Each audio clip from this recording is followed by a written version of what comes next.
நாளைக்கான வீடியோ தாங்க வந்திருக்கு. வீடியோ வந்து சூப்பரா இருந்துச்சு அப்படின்னு தாங்க சொல்லணும். நம்ம விஜயோட அம்மாவும் வந்து வசமா மாட்ட போறாங்க அப்படின்னு தாங்க சொல்லணும். அதெல்லாம் பார்க்குறோமா சேனலை மட்டும் மறக்காம லைக் அண்ட் சப்ஸ்கிரைப் மட்டும் பண்ணிருங்க. ஃபர்ஸ்ட் எடுத்த உடனேயுமே வந்து விஜய் வந்து தண்ணி கொண்டு வர போயிருக்காங்கல்ல, இந்த நேரத்தில் தப்பிச்சா தான்டா உண்டு. இதுக்கு மேலே இங்கே இருந்தா இவ கூட தான் இன்னைக்கு படுக்கணும். இவகிட்ட இருந்து ஃபர்ஸ்ட் தப்பிச்சாலே போதும் அப்படின்னு சொல்லிட்டு அந்த இடத்துல இருந்து கார்த்தி வந்து தப்பிச்சு வெளியில் ஓடிடுற மாதிரி தான் காட்டுறாங்க.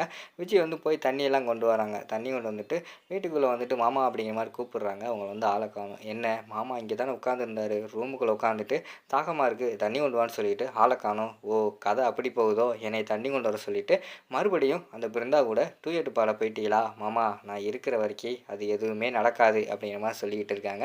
அங்கே பார்த்தா கார்த்தி வந்து பிருந்தா கூட போய் பேசிக்கிட்டு இருக்கிற மாதிரி காட்டுறாங்க. அந்த விஜய் இருக்கால, அவள் ரூமுக்கே வந்துட்டா. அவளை அந்த ரூமில் தனியாக விட்டுட்டு நான் இங்கே வந்துட்டேன் அப்படிங்கிற மாதிரி சொல்லிட்டு பேசிக்கிட்டு இருக்காங்க. அந்த இடத்துக்கு வந்து விஜய் வந்து போயிடுறாங்க. மாமா என்ன மாமா தண்ணி கொண்டு வர சொல்லிட்டு இங்கே வந்து பேசிக்கிட்டு இருக்கீங்க அப்படிங்கிற மாதிரி சொல்லிக்கிட்டு இருக்காங்க.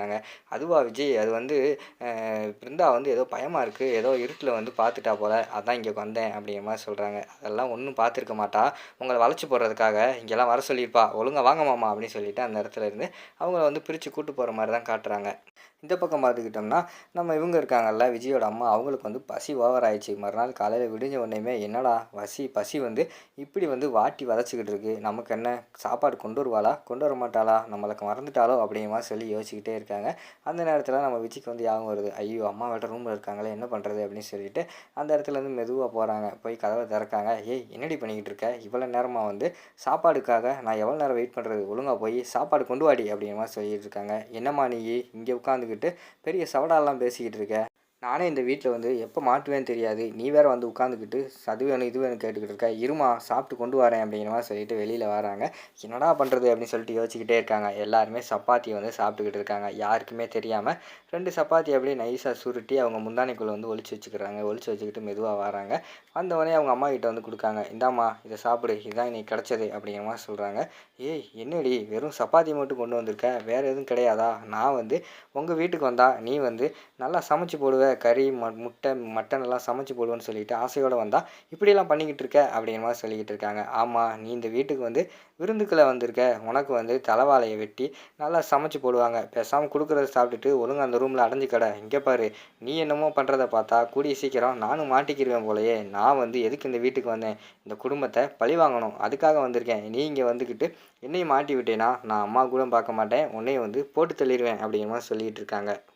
ஏய் என்னடி பேசிக்கிட்டு இருக்க, நான் உன் அம்மாடி, உங்கள் அம்மாவையே நீ வந்து இப்படியெல்லாம் பண்ணுவியா அப்படிங்கிற மாதிரி சொல்லிக்கிட்டு இருக்காங்க. இங்கே பாருமா, எனக்கு வந்து இந்த விஷயத்தில் அம்மாவும் தேவையில்லை, யாருமே தேவையில்லை, யாராக இருந்தாலும் வந்து நான் இதெல்லாம் கண்டுக்கிறவே மாட்டேன். என்னோட ஒரே குறிக்கோள் வந்து இந்த குடும்பத்தை, ராமச்சந்திரனோட குடும்பத்தை வந்து பழி வாங்கணும், அதுக்காக தான் நான் இங்கே வந்திருக்கேன். அதை விட்டுப்புட்டு நீ வந்து போலீஸில் மாட்டிக்கிடுவேன்னு சொல்லிட்டு இந்த வீட்டுக்குள்ளே வந்துட்டு நீ அவங்கக்கிட்ட மாட்டிக்கிட்டேன்னா பிறகு நானும் வந்து இவங்கக்கிட்ட மாட்டிக்கிடுவேன். பிறகு மாட்டிக்கிட்டோம்னா அவ்வளோதான், நீ மாட்டிக்கிட்டது மட்டும் இல்லாமல் நானும் பிறகு சேர்ந்து ஜெயிலுக்கு போக வேண்டியதான். 2 பேருமே ஜெயிலில் போய் கம்பி தான் எண்ணணும், சரியா? ஒழுங்காக வந்து இந்த ரூமில் ஒளிஞ்சிக்கிட்டு கொடுக்குறத சாப்பிட்டுக்கிட்டு அமைதியாக இரு. எனக்கு அதான் வேணும் இதான் வேணும்னு சொல்லிக்கிட்டு இருந்தேன், அவ்வளோதான். அது மட்டும் இல்லாமல் இந்த ரூமை விட்டு நீ வெளியில் வர்றதை பார்த்தேன், அவ்வளோதான், உன் சங்கம் நெரிச்சு நானே உன் சோழியை முடிச்சிடுவேன் பார்த்துக்கோ அப்படிங்கிற மாதிரி சொல்லிக்கிட்டு இருக்காங்க.